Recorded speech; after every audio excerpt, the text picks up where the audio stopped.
My forever. Kiss again. Kiss again daw. Itong kiss again. Nung kami kasal ay Disyembre 10, 1944. Doon po sa barangay sa Gubat sa Sulok. Kasalukuyan, gera po noon. Second World War, noong kami ay magkasalin. O kahigpitan, binubumba itong ating Fernando Airways. Kami nga ay nagkakainan nung kami kasalan ni Juan eh. Ang Amerikano ay parati, ang aeroplano ay parati na zero. Nagmamasinggan dito. Kami ay di nagtyaga sa pagtatanim ng mga halaman sa gubat. Yung mga saging, lansones, at nagpapaupara na pagtatabas ng panahon iyon. Ay, ayos naman. Kasi ang ipinakakain naman namin ay sadyang pinaghanapan buhay sa magaling na paraan kinukuha ang aming ikinabubuhay, trabaho. Yan ang aming sistema. Wala naman kaming pinakain sa mga batang kumbagay mga kinukuha lang basta kung saan. Yung ninanakaw o nanghihingi, wala naman o. Basta siya naghaharap buhay. Ako naman talaga sa pamamahay. At pagka malalaki na naman, natulong din naman kung mayroong dilinsyang magagawa ako, di ako nagawa rin ng akin para magkatulong. Yan. Sa akin, parang hindi mahirap eh.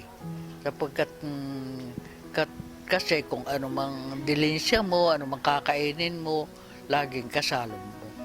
Yan. Ang masasabi ko.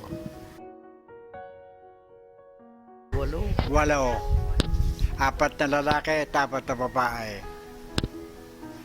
Isang hindi nakatapos sa anak na pag-aaral ng panganay.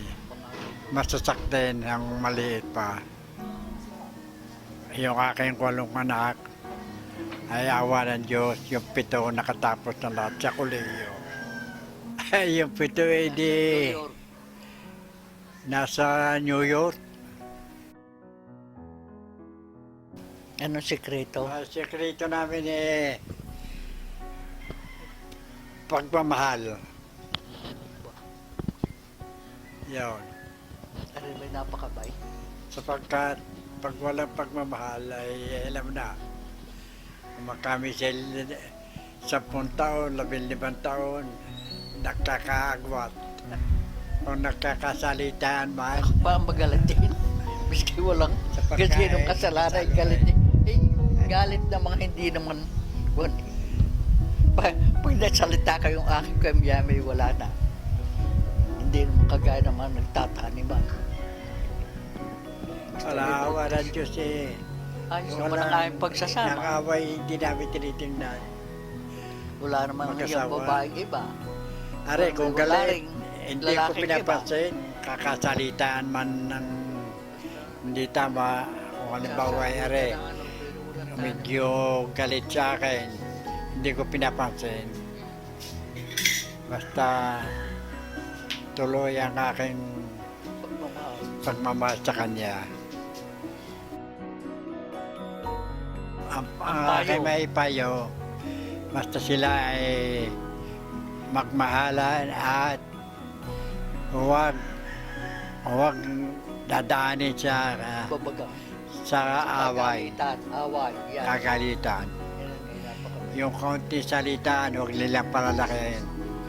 Kalilang pagagandahin. Miski magsalita, hindi yan tuturuan mo ng magandang ugali, magandang kilos, tuturo mo sa mga anak mo. Tuturuan mo ng ayos para sila ay baging maayos. Ako si Enrique Katimbang, Tubong Mataas na Kahoy, Batangas. Ngayon ay 7 na po at 4 na taon na Gulang. ang bilang. Ako ay si Felicidad Hernandez, Katimbang. Ako po'y tubong Tiaong, Quezon. Ako'y 72. Ang pamilya ay talagang sa amin ay mapakatimbang. And the family is a gift. Ay forever. Mm.